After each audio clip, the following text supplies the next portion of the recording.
أعوذ بالله من الشيطان الرجيم. بسم الله الرحمن الرحيم. الحمد لله الذي لا يبلغ مدحته القائلون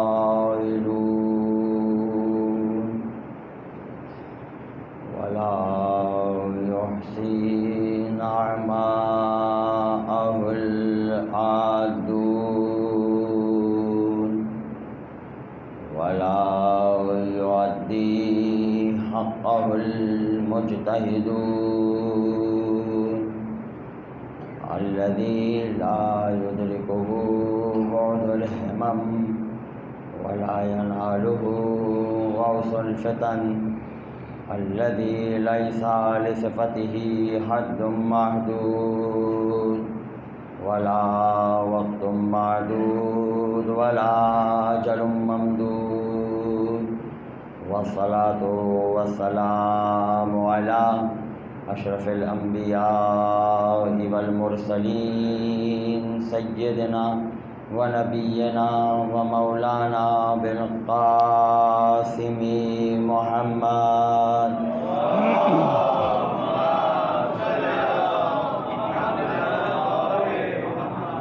وعلى أهل بيته الطيبين الطاهرين المعصومين المظلومين. أما بعد، فقد قال الله تعالى في محكم كتابه المبين وهو أصدق الصادقين وقوله الحق. بسم الله الرحمن الرحيم. ولو اتبع الحق أهواءهم لفسدت السماوات والأرض ومن فيهن بل آتيناهم ذكرهم فهم عن ذكرهم معرضون. صلوات اللهم محمد وآل محمد.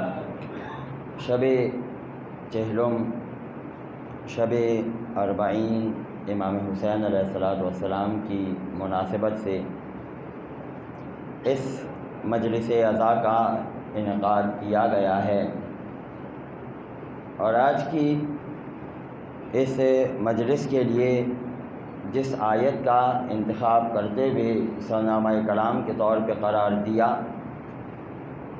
سورہ مبارک مومنون کی 70ویں آیت ہے کہ جس میں پروردگار عالم نے حق کی اہمیت کو صاحبان ایمان کے نزدیک بیان فرمایا. حق کی اہمیت کو، حق کی عظمت کو، حق کی فضیلت کو، کہ اگر ایک مقام پر حق ہو تو اس حق کی اللہ کے نزدیک کیا قدر و قیمت ہے. اور کس انداز میں پروردگار عالم ارشاد فرمانے لگا کہ وَلَوِ اتَّبَعَ الْحَقُّ أَهْوَاءَهُمْ، اگر حق ان لوگوں کی خواہشات کی پیروی کرتا رہے جو لوگ اللہ کے اوپر یقین نہیں رکھتے، اگر حق ان لوگوں کی مرضی کے مطابق چلنا شروع کر دے کہ جو لوگ نہ اللہ کو مانتے ہیں نہ اللہ کے رسول کی رسالت کا عقیدہ اپنے دل میں رکھتے ہیں، تو اس کا نتیجہ کیا نکلے گا؟ پروردگار عالم قرآن مجید میں اس کے آگے ارشاد فرماتا ہے کہ لفسدت السماوات والارض ومن فیہن. تو اگر اس طریقے سے جب حق پیروی کرنا شروع کر دے گا نا تو 3 نقصان ہوں گے. پہلا نقصان یہ ہے کہ آسمان کو تم ثابت قدم نہیں دیکھو گے، ٹھیک ہے. دوسرا نقصان یہ ہے کہ زمین اپنے مدار سے ہٹتی ہوئی تم کو نظر آئے گی، ٹھیک ہے. یعنی کیا مطلب؟ نہ تو آسمان ثابت قدم رہے گا اور نہ تو باقاعدہ زمین اپنے مدار میں گھومتی ہوئی نظر آئے گی. اور صرف یہ 2 نقصان نہیں ہوں گے، بلکہ تیسرا نقصان یہ ہوگا کہ ومن فیہن، جو کچھ بھی آسمانوں اور زمین میں ہے سب کا سب تباہ ہو جائے گا. توجہ ہے، جو کچھ بھی آسمانوں اور زمین میں ہے سب کا سب تباہ ہو جائے گا۔ اس کے بعد پروردگار عالم نے حق کی ایک مثال قرآن کے ذریعے سے بیان فرمائی اور کہنے لگا کہ بل آتیناہم ذکرہم، بلکہ ہم نے تو اے حبیب آپ کی قوم کی طرف آسمانی کتاب یعنی قرآن مجید کو بھیج دیا ہے، جو کہ بابرکت بھی ہے، بارحمت بھی ہے، باعظمت بھی ہے۔ فہم عن غفلت معرضون، لیکن مسئلہ یہ ہے کہ آپ کی قوم والے اتنے غافل اور لاپرواہ ہے کہ قرآن مجید کو پشت دکھاتے ہوئے جا رہے ہیں۔ ٹھیک ہے، اتنے لاپرواہ، اتنے غافل ہیں کہ قرآن مجید کو پشت دکھاتے ہوئے جا رہے ہیں۔ اب یہاں پر ایک سوال یہ پیدا ہوتا ہے نا کہ اللہ تعالیٰ نے اس آیت میں ارشاد فرمایا کہ بھئی اگر حق باطل کی پیروی کرنا شروع کر دے تو اس کا نتیجہ یہ ہوگا، آسمان زمین، جو کچھ آسمانوں اور زمین میں وہ باقی نہیں رہے گا۔ حق سے مراد ہے کیا؟ ٹھیک ہے نا، حق سے مراد ہے کیا؟ جب ہم تفسیر کی طرف رجوع کرتے ہیں تو باقاعدہ پانچویں امام حضرت امام محمد باقر علیہ السلام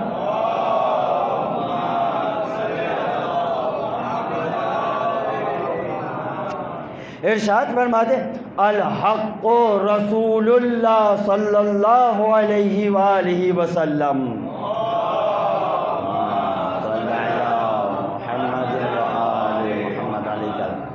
علیہ السلام۔ حق سے مراد ہمارے جد پیغمبر اسلام کی ذات ہے۔ اور یہاں پہ آگے پانچویں امام رکے نہیں بلکہ آگے بیان فرمانے لگے وَأَمِيرُ الْمُؤْمِنِينَ عَلِيُّ بْنُ أَبِي طالب علیہم السلام،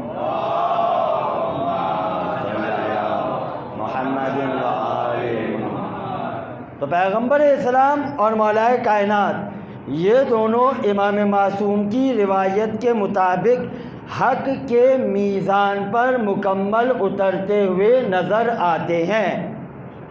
ٹھیک ہے، بلکہ اتنا ہی نہیں، چلے اللہ کے رسول بھی حق ہے، مولا کائنات بھی حق ہے، لیکن اللہ کے رسول نے ایک قدم آگے بڑھ کے اپنے وسیع کا تعارف اس انداز میں کروایا۔ ایک مرتبہ اللہ کے رسول بیان فرمانے لگے الحق ما علی و علی ما حق، ٹھیک ہے، حق علی کے ساتھ ہے، علی حق کے ساتھ ہے۔ اب اس کے بعد پیغمبر نے یہ نہیں بیان فرمایا کہ جہاں پر حق جائے گا علی وہاں پہ جائیں گے،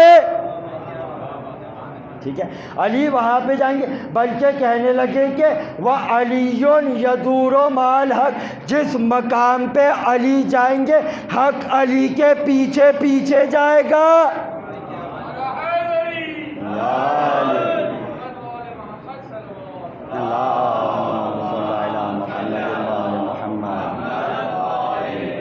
حق علی کے پیچھے پیچھے جائے گا جس مقام پہ مولا کائنات جائیں گے۔ اور دیکھیں یہ مولا کائنات کی ایک ایسی صفت ہے کہ جو جناب امیر علیہ السلام کے بعد امام حسن کے بھی ورثے میں آئی، یعنی اگر تم یہ چاہتے ہو حق کو پہچانو تو یہ دیکھ لو حسن کس طرف جا رہا ہے، ٹھیک ہے نا، کیوں؟ کیونکہ یہ مولا کائنات کی صفت ہے۔ اور بالکل اسی طریقے سے امام حسن کے بعد اگر ہم منصب امامت دیکھتے آل حسن میں آیا نہیں آیا، یہ خدا کی خاص حکمت تھی۔ امام حسن علیہ السلام کی آل میں منصب امامت نہیں آیا، جبکہ آل حسن میں سے باقاعدہ افراد اس زمانے میں موجود تھے جب امام حسن علیہ السلام کی شہادت کا وقت قریب آیا۔ لیکن یہ خدا کی حکمت تھی جو خدا نے اپنے رسول سے بھی بیان فرمائی تھی کہ اے رسول آپ اپنی امت میں یہ پیغام پہنچا دیجئے حسن کی شہادت کے بعد حسین امام بنیں گے، ٹھیک ہے، حسن کی شہادت کے بعد حسین امام بنیں گے، آل حسن سے امامت کو ہم روک دیں گے، ٹھیک ہے۔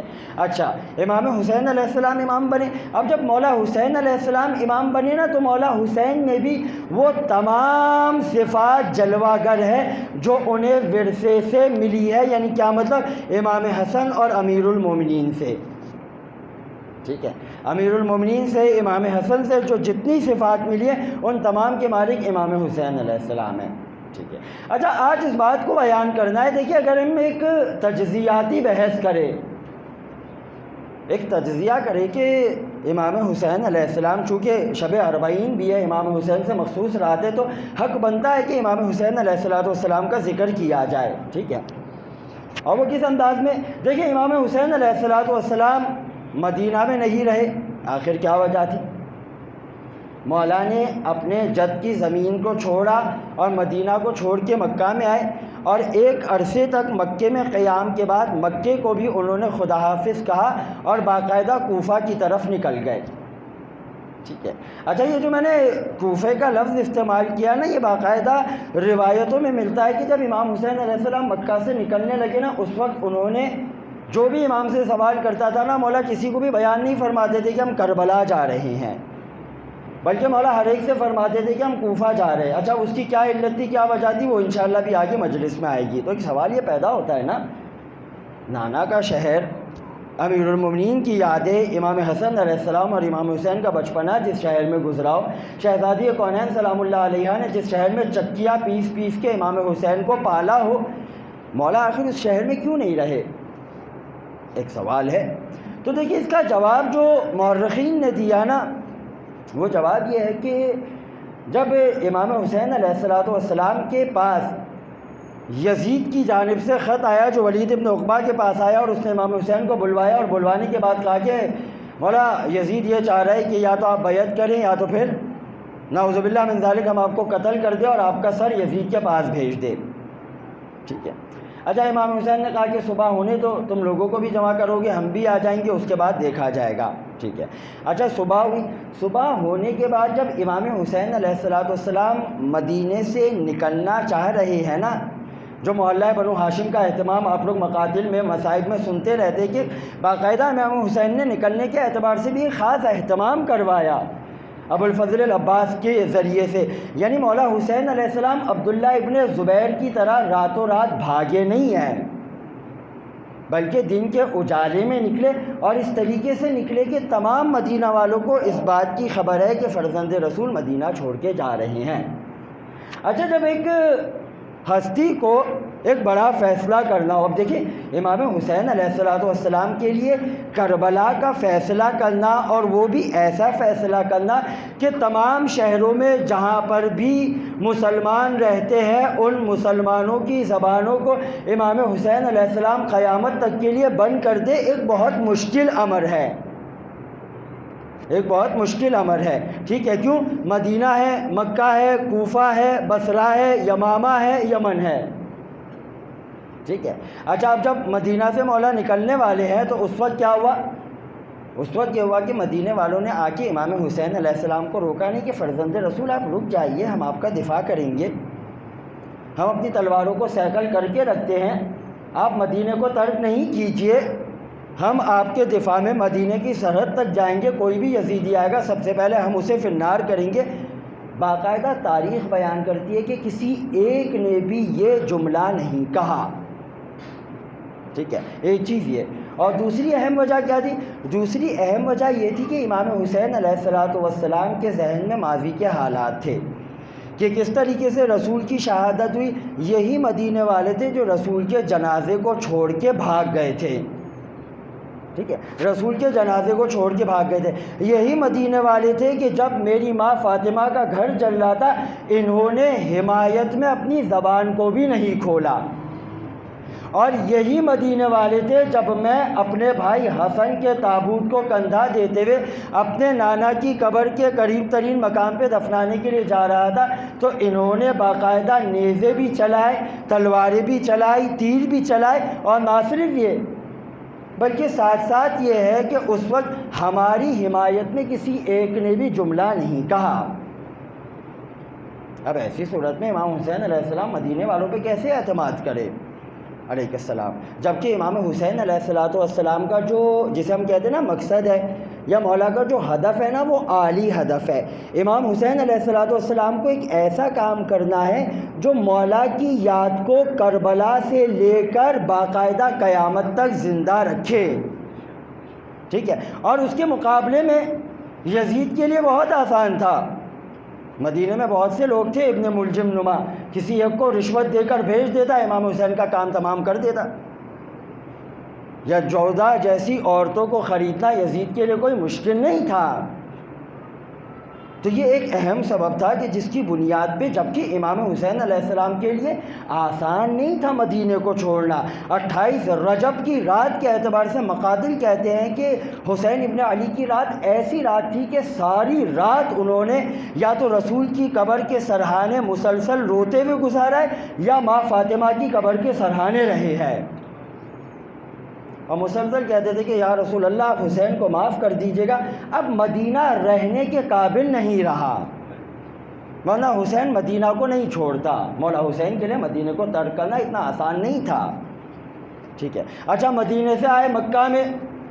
اب جب مکہ میں آئے تو عبداللہ ابن زبیر پہلے پہنچ چکا تھا، اور عبداللہ ابن زبیر کی شان میں بھی اضافہ ہو گیا تھا۔ اہل مکہ کو پتہ چلا تھا کہ بھئی زبیر جو کہ پیغمبر اسلام کا صحابی تھا، اس کا بیٹا عبداللہ بن زبیر مکہ میں آ گیا ہے، تو اس کی طرف لوگ بہت زیادہ مائل ہو گئے۔ لیکن جیسے ہی پتہ چلا کہ 3 شعبان کو فرزند رسول مکہ میں داخل ہو گئے ہیں، تو اب دیکھیے یہ حق ہے، لوگ حق کو کس طریقے سے پہچانتے۔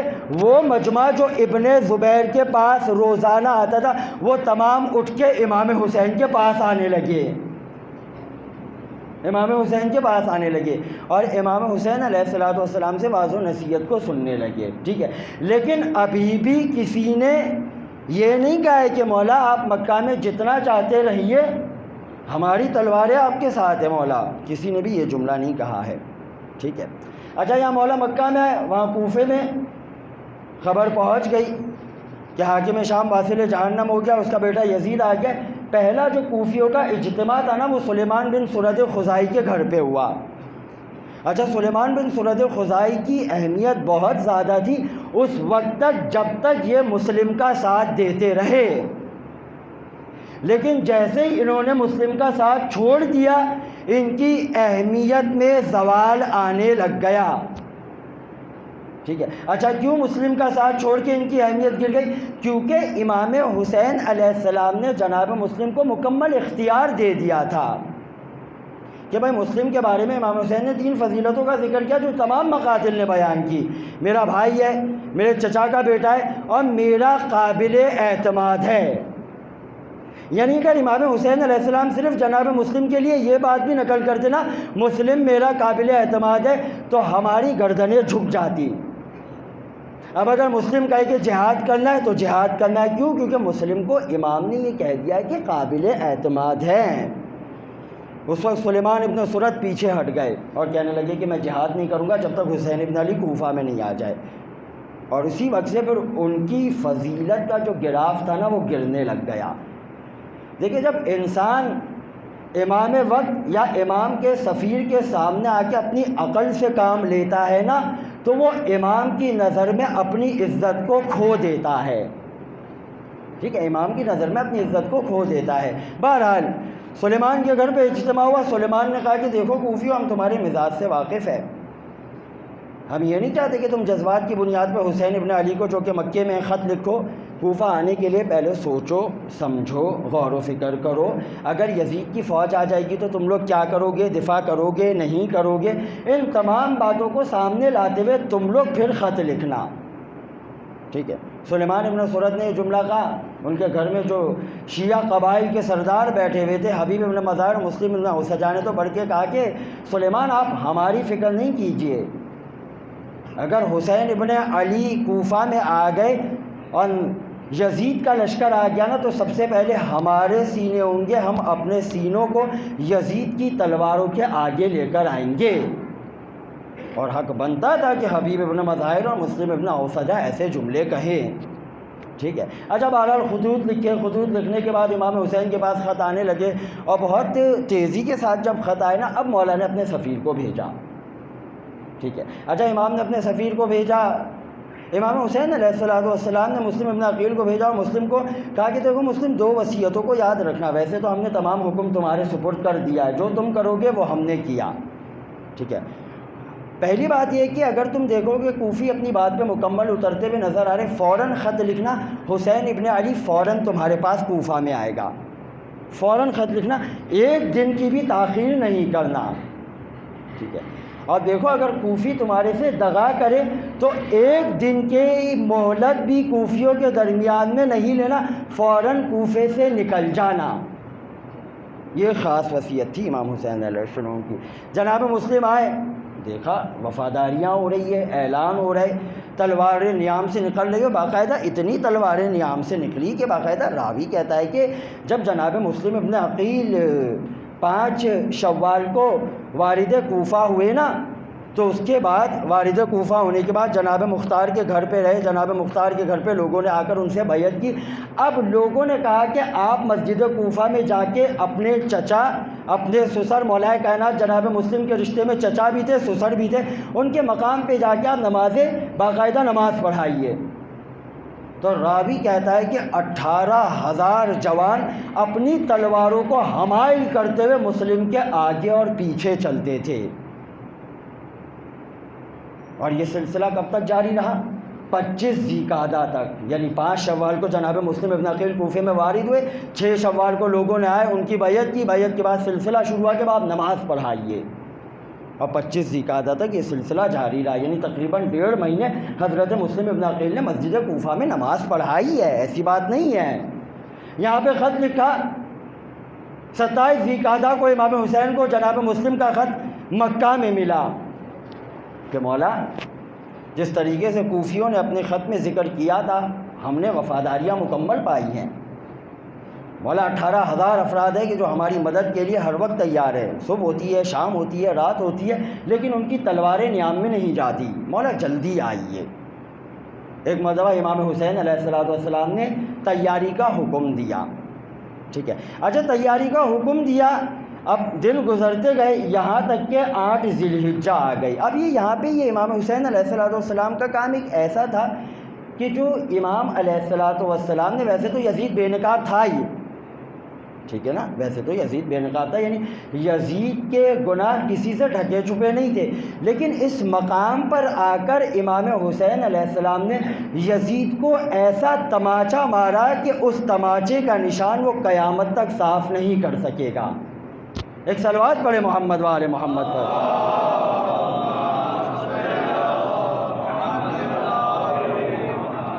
کس انداز میں؟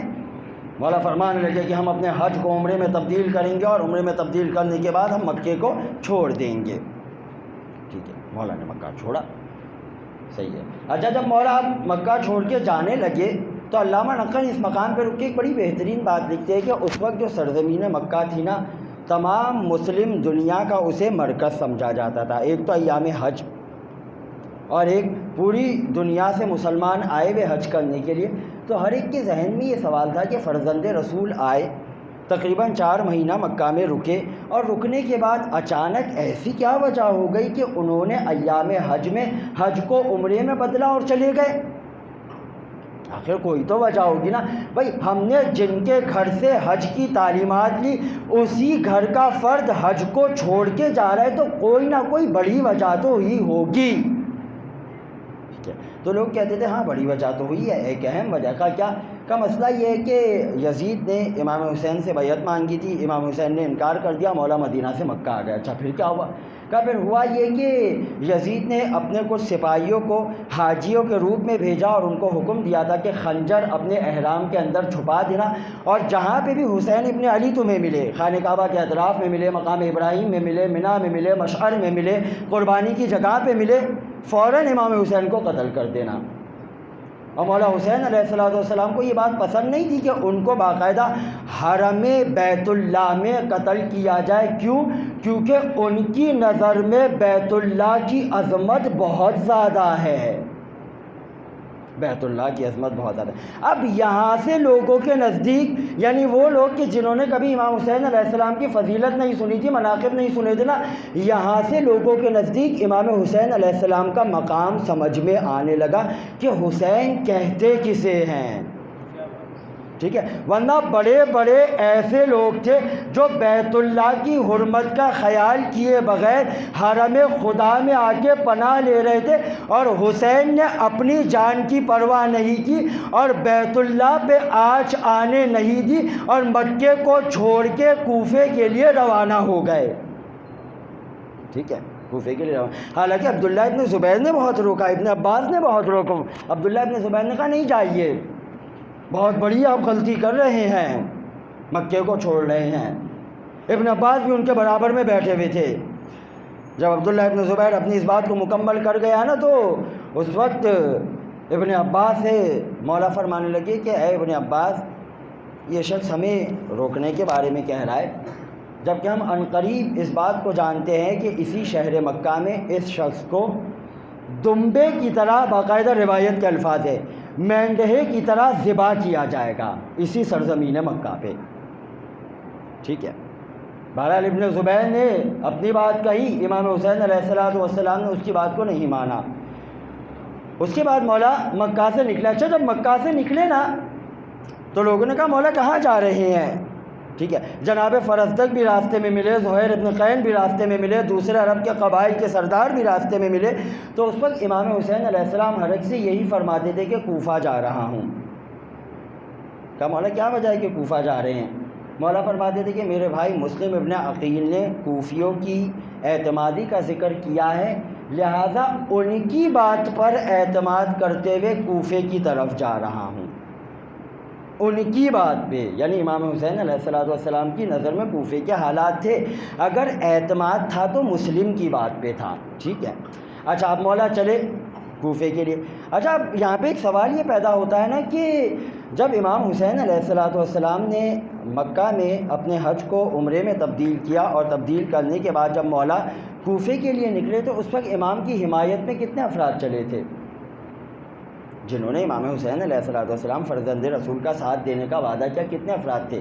کوئی 100 200 500 افراد نہیں تھے، باقاعدہ مقاتل کہتی ہے کہ 10,000 افراد تھے جنہوں نے اپنے حج کو عمرے میں بدل کے امام حسین کے ساتھ ہونے لگے تھے، اور ایک بہت بڑی تعداد ہے 10,000 افراد کی، 10,000 افراد تھے۔ اچھا یہ سب امام حسین کے ساتھ ساتھ ہے، لیکن امام حسین علیہ السلام راوی کہتا ہے کہ ٹھیک ہے کوفے کی طرف جا رہے تھے، لیکن کثرت سے راستے میں موت کا ذکر کرتے جا رہے تھے کہ موت بنی آدم کو آئے گی، اور ساتھ ساتھ یحییٰ ابن زکریا کا ذکر بھی کرتے تھے کہ خدا لعنت کرے بنو اسرائیل کے اوپر کہ انہوں نے تو یحییٰ بن زکریا کو کتنا عالم غربت میں قتل کر دیا، اور ایک ظالم بادشاہ کے سامنے ان کے سر کو پیش کیا گیا۔ کثرت کے ساتھ یحییٰ بن زکریا کا ذکر کر رہے تھے۔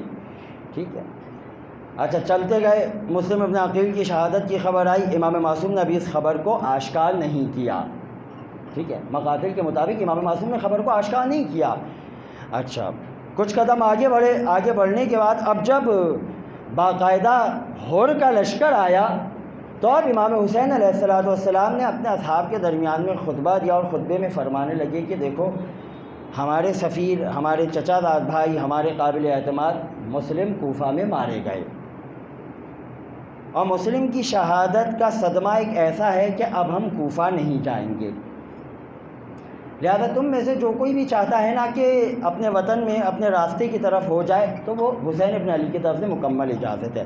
سید ابن طاؤس رحمہ اللہ اپنے مقتل میں لکھتے ہیں کہ جب امام حسین علیہ السلام نے یہ اعلان کیا نا، لوگوں کی ایک بہت بڑی جماعت تھی جو امام حسین علیہ السلام کو چھوڑ کر جانے لگی علیہ السلام، اور وہ جماعت کے جو مکے سے چلے ہی اس وجہ سے تھے، حسین کوفہ میں پہنچیں گے، ہمیں یہ وزارت ملے گی، ہمیں یہ عہدہ ملے گا، ہمیں حکومت میں یہ منصب دیا جائے گا، ہمیں رے کی حکومت ملے گی، ہمیں مدائن کی حکومت ملے گی، ہمیں صحابات کا گورنر بنایا جائے گا۔ ٹھیک ہے، جبکہ دیکھیں امام برحق کا، جسے ہم کہتے ہیں نا امام برحق کی ایک سیرت ہے، امام برحق کی سیرت کیا ہے؟ امیر المومنین کی سیرت میں بھی یہ بات نظر آئی، امام حسین علیہ السلام کی سیرت میں بھی، اگر تم امام برحق کی بیعت کر رہے ہو نا، کسی لالچ کی بنیاد پہ نہ کرو، بلکہ اسے امام سمجھتے ہوئے اس کی بیعت کرو گے تو اللہ جنت میں جگہ دے گا۔ ٹھیک ہے، لیکن اگر لالچ کی بنیاد پہ بیعت کرو گے اور اس لالچ کا تم نے امام کے سامنے اظہار کر دیا، مولا بیعت تو اس وجہ سے کی تھی کہ آپ کوفے کی حکومت دیں گے، مولا بیعت تو اس وجہ سے کی تھی کہ ہم چاہتے تھے کہ آپ بصرے کا گورنر ہمیں بنائیں گے، تو اسی وقت امام برحق کا حق بنتا ہے کہ کوفے کی گورنری، بصرے کی سرداری کی جو دستاویز لکھے نا، فوراً مولا اس کو اپنی طرف کر دیں۔ مولا اسے اپنی طرف کر دے. یہ امام معصوم کا حق ہے. کیوں؟ کیونکہ یہ امام معصوم نے اللہ کے رسول سے سیکھا ہے. اللہ کے رسول سے سیکھا. امام حسین علیہ السلام کا بھی طرز حکومت یہی, ان کی بھی سیرت یہی. بھائی ہمارے ساتھ چل لو, چلو ٹھیک ہے, موت, مشکلات, تکلیفیں, پریشانیاں, مصیبتیں سب آئیں گی, صبر کرو گے جنت میں اعلیٰ مرتبہ تمہیں ہم دیں گے. لیکن اگر نہیں صبر کر سکتے واپس ہو جاؤ. یعنی دیکھیں یہ جسے ہم کہتے ہیں نا امام حسین علیہ السلام نے جو باقاعدہ کربلا کے لیے لوگوں کو آمادہ کیا نا, اس میں کسی قسم کی بھی مولا نے لالچ لوگوں کو نہیں دی. ہمارے ساتھ آؤ گے عزت ملے گی اس دنیا میں, دنیا کی حد تک میں بات کر رہا ہوں, شہرت ملے گی, مال ملے گا, منصب عنایت کریں گے, گورنری دیں گے, سرداری دیں گے, کوفے کے بیت المال کا حاکم بنا دیں گے. نہیں. جبکہ اس کے برعکس امام حسین علیہ السلام کا طرز عمل کیا ہے؟ اس کے برعکس طرز عمل یہ ہے کہ مولا مسلسل موت کی خبریں دے رہے ہیں. ٹھیک ہے, یعنی بالکل صاف شفاف طریقے سے امام چاہتے ہیں کہ جو بھی میرے ساتھ آئے تو وہ کسی لالچ کی بنیاد پہ نہیں آئے, جس طریقے سے ابن زیاد نے کیا تھا. اچھا ابن زیاد نے کیا تھا؟ اچھا اب یہاں پہ میری بات سے کوئی یہ نتیجہ نہیں نکالے کہ میں نعوذ باللہ من ذالک امام حسین علیہ السلام کا اور ابن زیاد کا کمپیریزن پیش کر رہا ہوں. نور کہاں, ظلمت کہاں؟ ٹھیک ہے نا, نور کہاں, ظلمت کہاں؟ وہ شخص کہاں جو دیکھ سکتا ہے اور نابینا اور اندھا کہاں؟ ٹھیک ہے, بلکہ میں یہ کہوں بت شکن کہاں, بت تراش کہاں؟ ایک صلوات پڑھے محمد و آل محمد پر.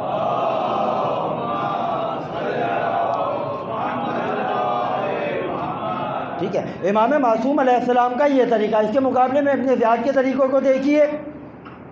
ابن زیاد نے لالچ کے جتنے طریقے ہو سکتے تھے نا, سب کے سب کوفے والوں کے درمیان میں اعلان کروا دیے.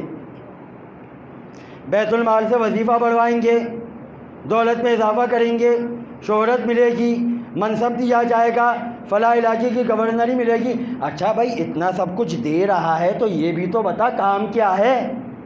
کا کام بس یہ کہ کربلا میں جا کے حسین ابن علی کو نعوذ باللہ من ذالک ذبح کرنا ہے. یہ امام حسین علیہ السلام میں اور ابن مرجانہ میں باقاعدہ زمین سے لے کر آسمان تک کا فرق تھا.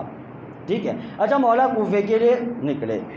جب جناب حور کے سامنے امام حسین علیہ السلام نے مسلم ابن عقیل کے مقتل کی خبر دی نا, اب مولا فرمانے لگے کہ اب حسین کوفہ نہیں جائے گا بلکہ حسین دوبارہ مدینہ جا رہا ہے.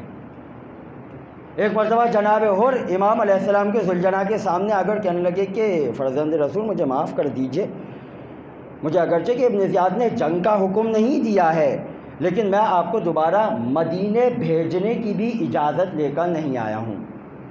کیا چاہتا ہے؟ چاہتا یہ ہوں کہ اگر آپ کوفہ نہیں جانا چاہتے تو ایک صحرا میں آپ قیام کیجئے یہاں تک کہ ابن مرجانہ کا حکم آ جائے. امام نے دوبارہ اپنے ذوالجناح کے رخ کو پھیرا اور اس طرف جانے لگے, کوفے کی طرف. جبکہ ابھی مولا کوفہ نہیں جا رہے, کوفہ میں وارد ہونے کے لیے نہیں جا رہے, کوفے کی سمت کی طرف جا رہے ہیں. ٹھیک ہے. اچھا اب مقاتل نے یہاں پر ایک جملہ لکھا, اور وہ کیا؟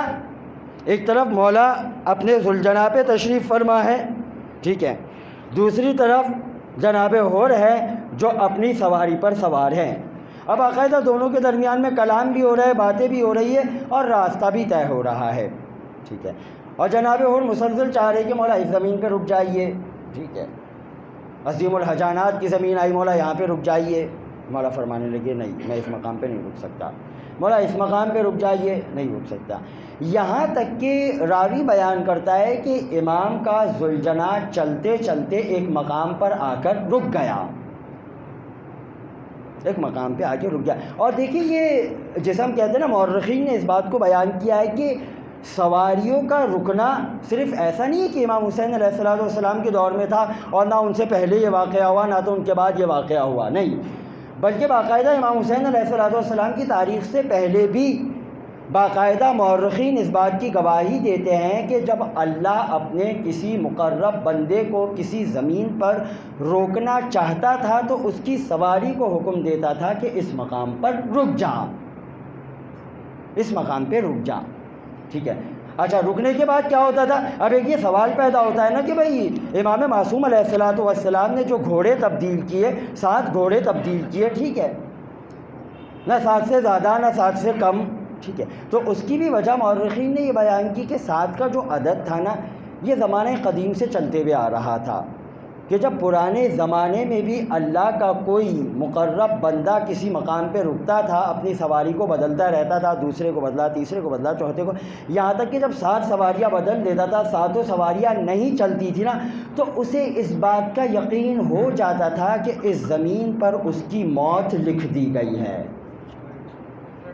اس زمین پہ اس کی موت لکھ دی گئی ہے۔ امام حسین علیہ الصلوۃ والسلام نے بھی اپنے اجداد کی سیرت پر، سنت پہ عمل کیا، ٹھیک ہے، رک جا ذوالجناح، کہا ابوالفضل عباس دوسری سواری لاؤ، مولا عباس علیہ السلام لے کر آئے، مولا اس پہ بیٹھے، اس نے بھی چلنے سے انکار کر دیا، تیسری لاؤ، اس طریقے سے 7 سواریاں آئیں، ہر ایک نے جب چلنے سے انکار کیا نا، اب مولا سمجھ گئے کہ یہی وہ زمین ہے کہ جس کے بارے میں میرے جد رسول اللہ نے خبر دی تھی علیہ السلام، یہی وہ زمین ہے، ٹھیک ہے۔ اچھا اس کے بعد بھی دیکھیں، اب یہاں پر ایک سوال یہ پیدا ہوتا ہے نا کہ ٹھیک ہے بھائی، امام حسین علیہ الصلوۃ والسلام نے سواری آگے نہیں بڑھ لی، مولا رک گئے، تعارف کروا دیتے کربلا کی زمین ہے، ابھی امام نے کربلا کا نام نہیں لیا، اس وجہ سے کیونکہ لوگوں کے ذہنوں میں جو شکوک اور شبہات ہیں نا وہ دور ہو جائیں، ورنہ امام تو جانتے ہیں کہ اس زمین کا نام کیا ہے، بنی اسد کو بلانے کی ضرورت نہیں تھی،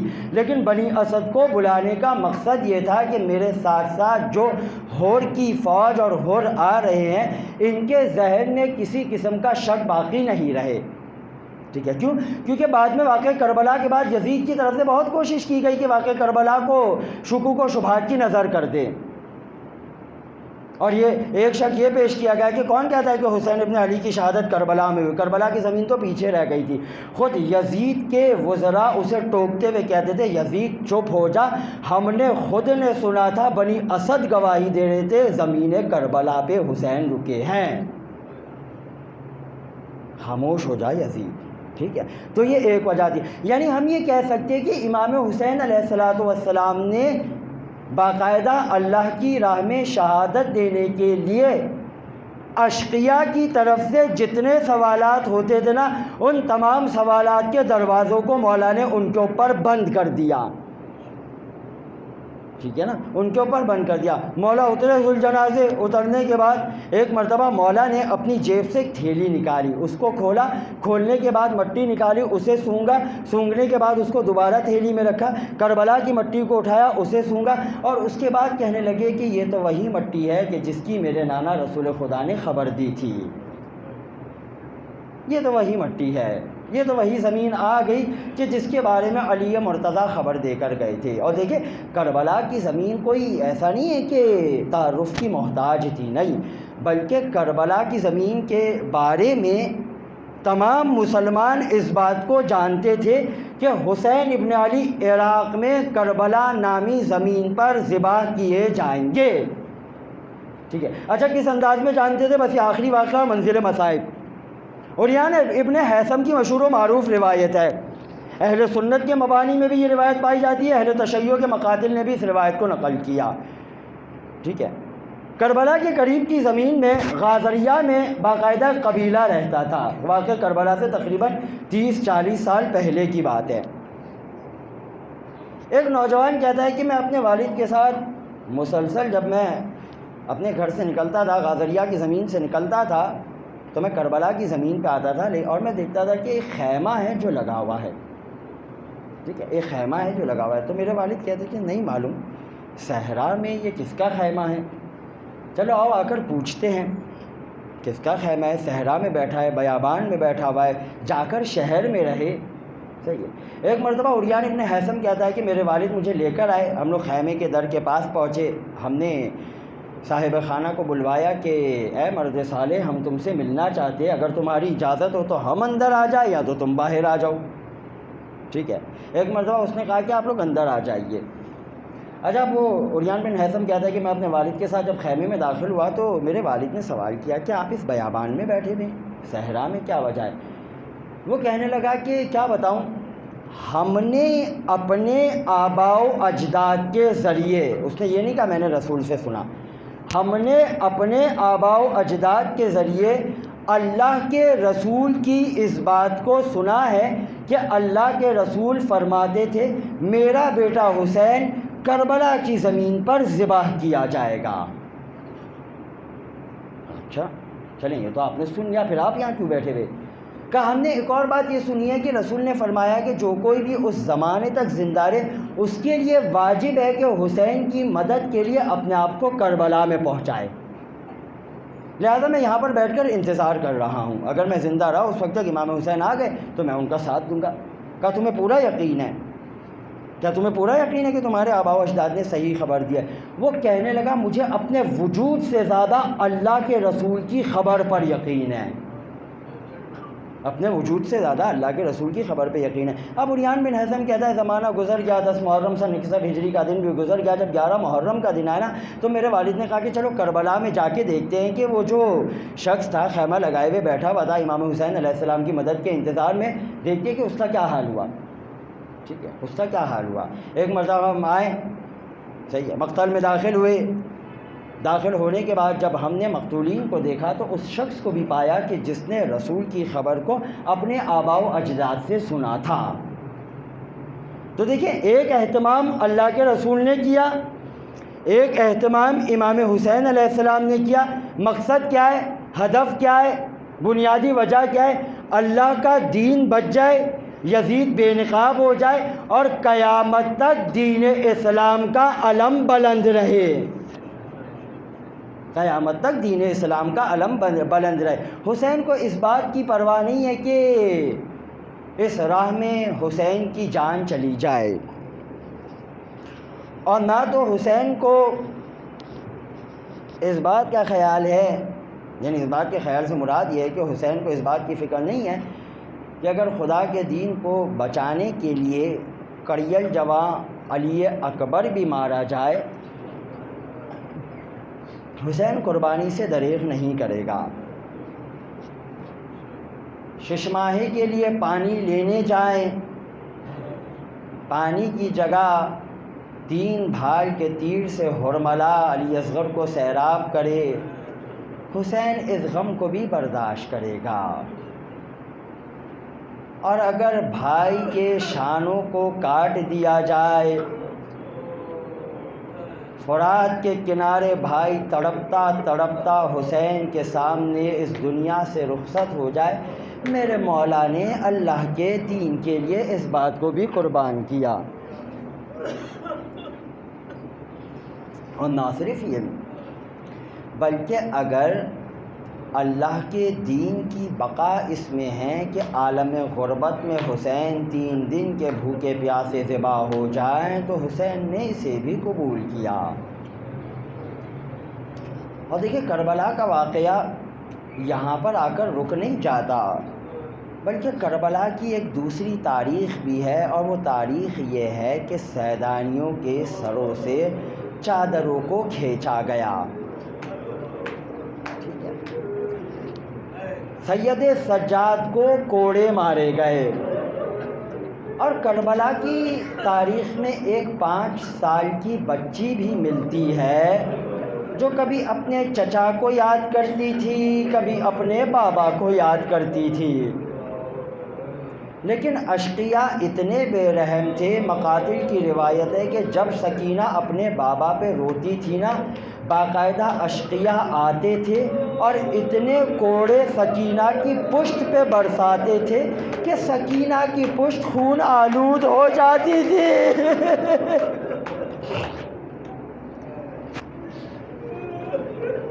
سکینہ کی پشت خون آلود ہو جاتی تھی۔ ننھی سکینہ کربلا سے کوفہ، کوفہ سے زندان شام تک روتی رہی اور کوڑوں کی اذیت کو برداشت کرتی رہی۔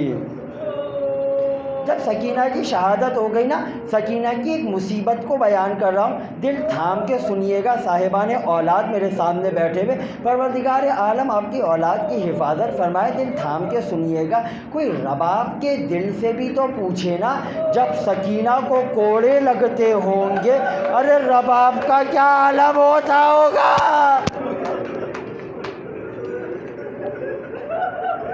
ماں ہے نا، ماں اولاد کی مشکل کو برداشت نہیں کر پاتی۔ اگر اولاد کو بخار بھی ہو جائے نا، ماں پوری رات بے چین رہتی ہے۔ کوئی رباب کے دل سے تو پوچھے، کبھی دیکھتی ہے تو سکینہ کے خون آلود کانوں کو دیکھتی ہے کبھی دیکھتی ہے تو سکینہ کے رخسار پہ تماچوں کے نشان کو دیکھتی ہے، اور کبھی دیکھتی ہے تو سکینہ کے دامن میں لگی ہوئی آگ کو دیکھتی ہے ایک مرتبہ جب سکینہ کی شہادت ہو گئی نا، تو زین العابدین نے غسالہ کو بلوایا۔ غسالہ آئی، رات کا اندھیرا ہے، چراغ دھیما ہوا ہے۔ ایک مرتبہ غسالہ کہنے لگی کہ پہلے ہم اس بچی کا کرتا اتاریں گے اور اس کے بعد اسے غسل دیں گے۔ ایک مرتبہ جب اس نے کرتے کو اتارنا چاہا نا، کرتا اتر نہیں رہا تھا۔ دوسری مرتبہ چاہا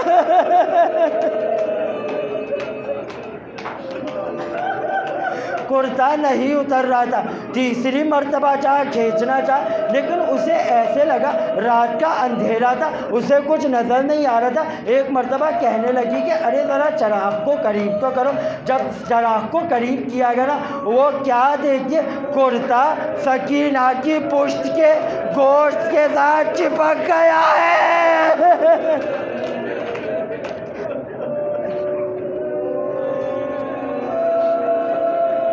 ایک مرتبہ دوڑتے ہوئے سید سجاد کے پاس آئی، کہنے لگی سجاد کیا آپ کی بہن کو کوئی بیماری تھی؟ سجاد کہنے لگے نہیں۔ ارے کہنے لگی کہ سجاد میں کیسے بیان کروں، آپ کے سامنے آپ کی ماں رباب بھی کھڑی بھی ہے۔ ارے ماں کا دل تو بیٹی کے لیے نرم ہوتا ہے سجاد میں کیسے بہن؟ ایک مرتبہ سجاد کہنے لگی کہ بیان کرو کیا ہوا۔ ایک مرتبہ کہنے لگی سجاد آپ ذرا قریب آئیے، سکینہ کے جسد کے قریب آئیے۔ ایک مرتبہ سید سجاد قریب آئے، سید سجاد سے کہنے لگی کہ سجاد آپ کی بہن کا جو کرتا ہے نا، پشت کے گوشت کے ساتھ اس طریقے سے چپک گیا ہے، اب اگر میں تھوڑا سا بھی زور دوں گی نا، گوشت ٹکڑے ٹکڑے ہو گئے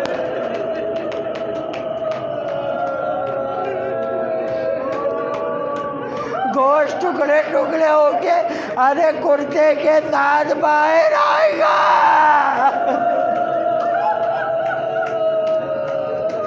سجاد آپ بتائیں میں کیا کروں؟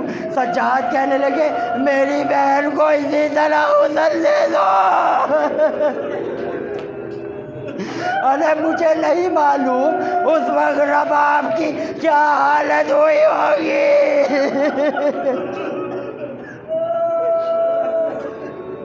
رباب نے کس انداز میں سکینہ کی اس مشکل کو دیکھا ہوگا۔ ایک مرتبہ غسالہ نے غسل دے دیا، غسل دینے کے بعد سجاد کو میرے مولا نے ایک وصیت کی تھی، دیکھو سجاد میری بیٹی سکینہ زندان شام میں مجھے یاد کرتے کرتے اس دنیا سے رخصت ہو جائے گی، یزید کفن بھیجے گا، یزید سے کفن لا لینا، میری بیٹی کو جلے ہوئے کرتے میں دفنا دینا میری بیٹی کو چلے ہوئے کرتے میں دفنا دیا۔ سجاد نے نماز جنازہ پڑھائی، سکینہ کو دفنا دیا۔ ایک طویل عرصہ گزر گیا۔ ایک عرصہ گزرنے کے بعد شام کے ایک عالم دین بیان کرتے کہ اللہ نے مجھے 3 بیٹیاں دی۔ ایک بیٹی جب رات کو سوئی نا، اس کے خواب میں شام کی ایک معظمہ سکینہ آئی اور کہنے لگی اپنے بابا سے جا کر کہہ دو مجھے یہاں سے باہر نکالے، عنقریب میری قبر میں پانی بھر آئے گا ایک مرتبہ بیٹی چونکتے ہوئے اٹھی، اپنے والد کو بیدار کیا، اپنے والد سے خواب بیان کیا۔ والد کہنے لگی کہ بیٹا خواب دیکھا ہے، اس کی کوئی حقیقت نہیں لگتی، لہٰذا سو جاؤ۔ دوسرے دن دوسری بیٹی کے خواب میں آئی سکینہ، یہی جملہ کہا، والد نے ڈھارس دے کے سلا دیا۔ تیسرے دن بڑی بیٹی کے خواب میں آئی، اب والد سمجھ گئے کہ کچھ نہ کچھ تو ہے۔ ایک مرتبہ زندان شام میں آئے، سکینہ کی قبر کو کھودا، ارے اکیلے نہیں تھے، اپنے ساتھ عورتوں کو بھی لے کر گئے، ماؤں کو بھی لے کے گئے۔ وہ عالم بیان کرتے جب میں نے سکینہ کی قبر کو کھودا، ارے کھودنے کے بعد میرے ساتھ اولاد والوں کی مائیں بھی تھی، انہوں نے سکینہ کو دیکھا، غش کھا کے گر گئے۔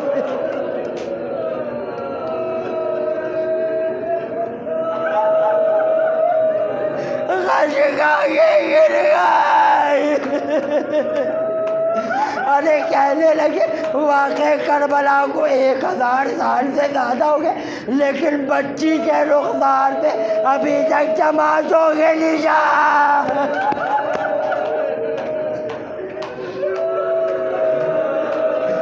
جلتا ہوا دامن، زخمی پاس، میرا سلام اور رباب کی غربت میں۔ ایک مرتبہ رہائی ملی، رہائی ملنے کے بعد شہدائے کربلا کے سر آنے لگے۔ زینب کبریٰ نے بڑھ کے حسین کے سر کو لیا، لبابہ اور ام کلثوم نے بڑھ کے عباس کے سر کو لیا، ارے ام فروا نے بڑھ کے قاسم کے سر کو لیا، رباب نے بڑھ کے علی اصغر کے سر کو لیا۔ ارے سواریاں تیار ہو گئی، زینب سوار ہوئی، ام فروا سوار ہوئی، لیلا سوار ہوئی، اماں فضہ سوار ہوئی۔ ایک مرتبہ سید سجاد کہنے لگے پھوپھی اماں، ماں رباب نظر نہیں آتی۔ ارے زینب کہنے لگی جا کے سکینہ کی قبر میں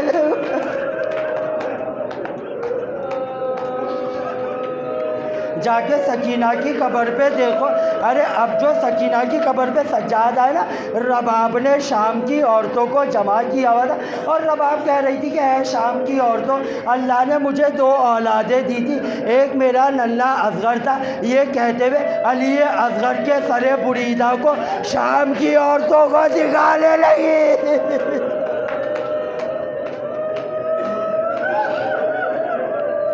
شام کی عورتوں کو دکھانے لگی۔ ارے کچھ عورتیں جیسے ہی علی اصغر کے سر بریدہ کو دکھانا برداشت نہیں کر پائے، غش کھا کے گر گئی۔ رباب کہنے لگی ایک میرا بیٹا علی اصغر تھا، اور ایک اللہ نے مجھے سکینہ دی تھی جو مسلسل اپنے بابا کو یاد کرتی تھی، اور بابا کو یاد کرتے کرتے اس دنیا سے گزر گئی۔ اے شام کی عورتوں، کبھی موقع ملے نا آ جانا میری سکینہ کے پاس، اس کی تنہائی کو دور کرنے کے لیے۔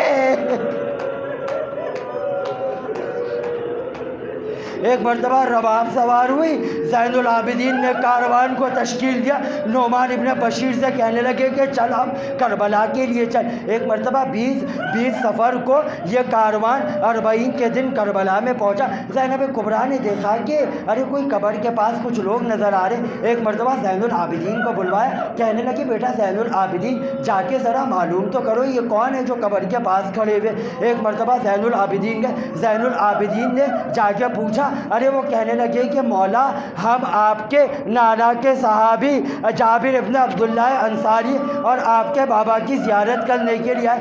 ایک مرتبہ جابر کا نام سنا نا، زین العابدین کہنے لگے ارے چچا جابر ذرا دور ہو جائیے، رسول زادی آئی ہے۔ ایک مرتبہ جابر دور ہو گئے، اپنے ساتھیوں کو کربلا کی جھاڑیوں کی طرف لے کے گئے، کہنے لگے ثانیہ زہرا آئیے، فاطمہ کی رخت جگر آئیے، علی کی نور نظر آئیے، ارے پردہ کر لو، کربلا کی جھاڑیوں کی طرف چلے جاؤ۔ ایک مرتبہ جابر چلے گئے، اپنے اصحاب کو لے کے چلے گئے۔ زین العابدین نے محملوں کو بٹھوایا، ارے سواریوں کو بٹھوایا۔ بٹھوانے کے بعد جب سیدانیہ باہر نکلی نا، ارے چاروں طرف سے مقاتل بیان کرتے، چاروں طرف سے زین العابدین کو سیدانیوں نے گھیر لیا۔ ایک مرتبہ ام فروا آگے بڑھی، کہنے لگی کہ سجاد اتنا بتا دو میرے قاسم کے پامال لاشے کو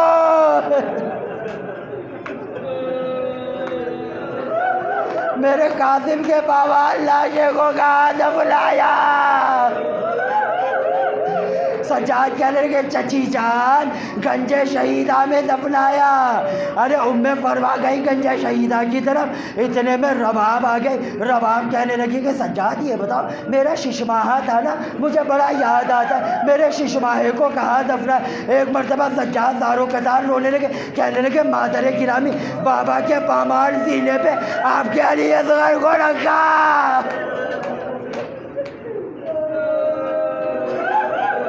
ایک مرتبہ روا کی لیلا آگے بڑھی، لیلا کہنے لگی سجاد تم تو جانتے ہو نا میرا کڑین جمع علی اکبر مجھے کتنا پیارا تھا، ارے میں نے اس کے لیے کیا کیا خواب دیکھے تھے، میں تو اس کی شادی کا سامان بھی لے کر آئی تھی، ارے سجاد لیکن کیا کروں اس کی جواری کو اشقیاء کی نظر کھا گئی، سجاد ذرا یہ تو بتاؤ میرے اکبر کو کہاں دفنایا؟ ایک مرتبہ سجاد کہنے لگے اماں جان بابا نے وصیت کی تھی بیٹا سجاد اکبر کو میری قبر کے قریب ترین مقام پہ دفنانا۔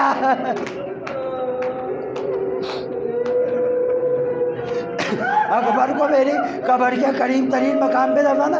ام لیلا نے اکبر کی قبر کا سنا، سننے کے بعد ام لیلا گئی اکبر کی قبر پہ گر گئی۔ ایک مرتبہ زینب کبریٰ آگے بڑھی، زینب کبریٰ پہ کہنے لگی سجاد اونو محمد کا نہیں پوچھوں گی، سجاد اپنے بیٹوں کا نہیں پوچھوں گی، سجاد اپنے دلاروں کا نہیں پوچھوں گا، سجاد اتنا بتا دے میرا ماں جایا۔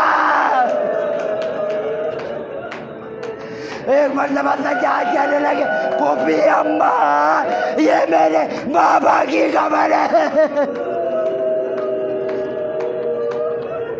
ایک مرتبہ زینب نے اپنے آپ کو حسین کی قبر پہ گرا دیا، ارے حسین کی قبر پہ بہن کرنے لگی، زینب کہنے لگی بھیا آپ نے 2 امانتیں دی تھی، ایک سکینہ دی تھی، سکینہ زندان شام میں رخصت ہو گئی، بھیا ایک امانت اپنے ساتھ لے کے آئی۔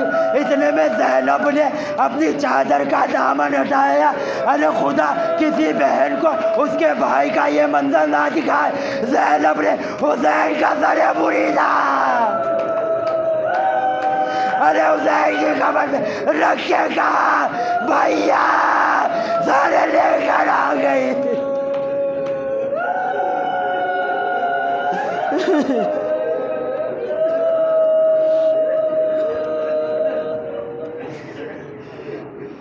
الا ولعنۃ اللہ علی القوم الظالمین وسيعلم الذين ظلموا أيام القلب ينقلبون۔